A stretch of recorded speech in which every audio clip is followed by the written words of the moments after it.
সবাইকে শুভেচ্ছা।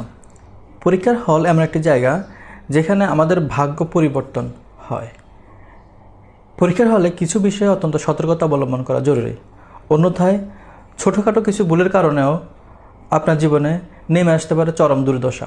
তাই আজকে আলোচনা করব কোন কোন বিষয়ে পরীক্ষার হলে সতর্কতা অবলম্বন করা জরুরি।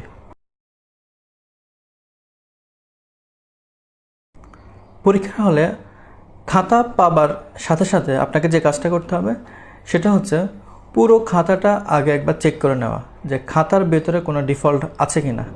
যদি খাতার ভেতরে কোনো ত্রুটি থেকে থাকে তাহলে সাথে সাথে আপনার উচিত কক্ষ পর্যবেক্ষককে জানানো। যদি সেই খাতা ব্যবহার উপযোগী না হয় তাহলে তিনি আপনার খাতাটা পরিবর্তন করে দিবেন। তাই সবার আগে উচিত আপনি যেই খাতায় উত্তর করবেন সেই খাতাটা পুরো একবার চেক করে নেওয়া। খাতা চেক করা হয়ে গেলে আপনি যখন লেখা শুরু করবেন, প্রথমে ওএমআর পেজে আপনার রোল নাম্বার এবং রেজিস্ট্রেশন নাম্বার লিখবেন। এই পার্টটা অত্যন্ত সতর্কতার সাথে পূরণ করা উচিত। আপনার অ্যাডমিট কার্ড অনুযায়ী প্রথমে ওএমআরের যে বক্স আছে সেখানে রেজিস্ট্রেশন নাম্বার এবং রোল নাম্বার লিখে ফেলবেন। লেখার পরে আবার একবার চেক করে নেবেন, রিচেক করে নেবেন। রিচেক করে নেওয়ার পরে খুব সাবধানতার সাথে যেই বক্সে যে নাম্বারটা আছে সেই বক্স বরাবর ওএমআরের বৃত্তটা ভরাট করবেন। খুব সাবধানতার সাথে করতে হবে, এই অংশে যাতে কোনো ভুল না হয়। এই অংশে ভুল হলে আপনার খাতা ক্ষেত্র বিশেষে বাতিল হয়ে যেতে পারে। তাই ওএমআর পূরণে খুব সাবধানতা অবলম্বন করতে হবে যাতে কোনো ভুল না হয়। আরেকটা বিষয় হচ্ছে সেট কোডের বিষয়। বিশেষ করে এমসিকিউ টাইপ পরীক্ষায় সেট কোড অত্যন্ত গুরুত্বপূর্ণ একটা বিষয়।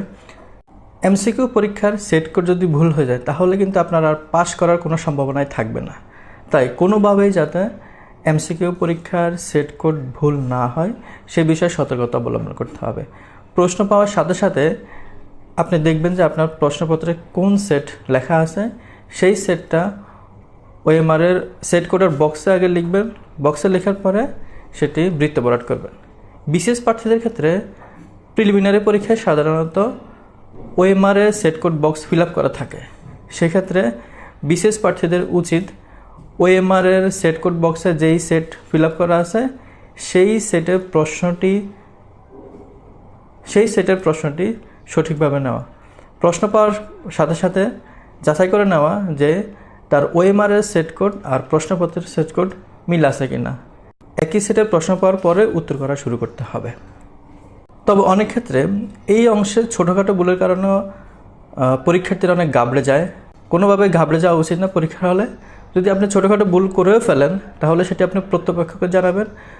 যদি সেটি রিপেয়ারযোগ্য হয় বা পরিবর্তনযোগ্য হয় তাহলে তিনি পরিবর্তন করে দিবেন, অন্যথায় সেই অনুযায়ী তিনি আপনাকে পরামর্শ দেবেন কী করণীয়। আপনি ঘাবড়ে না গিয়ে পরীক্ষা হলে স্বাভাবিক থাকার চেষ্টা করবেন। 3 নম্বর যে বিষয়টা, পরীক্ষার হলে কক্ষ পর্যবেক্ষকের সাথে আপনি সর্বোচ্চ ভালো ব্যবহার করার চেষ্টা করতে হবে। কক্ষ পর্যবেক্ষক যখন আপনার কাছে গিয়ে আপনার উত্তরপত্রে বা আপনার খাতায় সিগনেচার দিতে যাবেন তখন আপনি দাঁড়িয়ে তাকে সম্মান করতে পারেন। এই ক্ষেত্রে কক্ষ পর্যবেক্ষকের মনে আপনার প্রতি একটা গুড ইমপ্রেশন তৈরি হবে যা পরীক্ষার হলকে আপনার অনুকূল এনে দিতে পারে। তাই পরীক্ষার হলে কক্ষ পর্যবেক্ষকের সাথে সর্বোচ্চ ভালো ব্যবহার করার চেষ্টা করতে হবে। তিনি যাতে কোনোভাবে আপনার প্রতি বিরূপ ধারণা পোষণ না করে। বিরূপ ধারণা পোষণ করলে কিন্তু পরীক্ষা হল আপনার জন্য কঠিন হয়ে যেতে পারে। তাই কক্ষ পর্যবেক্ষকের সাথে সর্বোচ্চ ভালো ব্যবহার করুন এবং তিনি যেভাবে পরীক্ষার হল পরিচালনা করতে চায় সেভাবে তাকে সহায়তা করতে হবে। 4 নম্বর পয়েন্ট যেটা অত্যন্ত গুরুত্বপূর্ণ, পরীক্ষার হলে নকল করা পরিহার করতে হবে।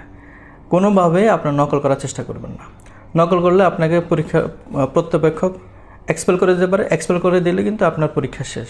অর্থাৎ আপনার আগের অংশগুলো যত ভালোই পরীক্ষা দেন, যদি আপনাকে একবার এক্সপেল করে দেয় তাহলে আপনার কিন্তু পরীক্ষায় ফেল এবং ক্ষেত্র বিশেষে আপনি কিন্তু পরের পরীক্ষাগুলোতে অংশগ্রহণ না করারও সম্ভাবনা তৈরি হতে পারে। তাই নকল করা পরিহার করতে হবে।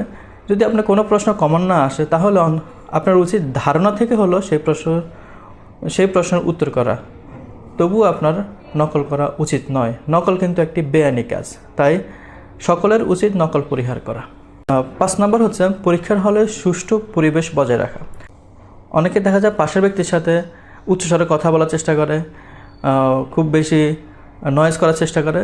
মনে রাখবেন, প্রত্যক্ষক আপনাকে কিছু না বলেও আপনাকে সাইলেন্টলি এক্সপেল করে দিতে পারে। অনেক সময় তিনি শুধু পর্যবেক্ষণ করার পর্যবেক্ষণ করার পরে আপনার রোল নাম্বার, রেজিস্ট্রেশন নাম্বার টুকে নিয়ে আপনাকে সাইলেন্টলি এক্সপেল করে দিতে পারে। তাই পরীক্ষার হলে সুষ্ঠু পরিবেশ বজায় রাখার চেষ্টা করতে হবে। এই হলো পরীক্ষার হল বিষয়ে আমার পরামর্শ। সবার মঙ্গল কামনা করে আজকে এখানেই শেষ করছি। আল্লাহ হাফেজ।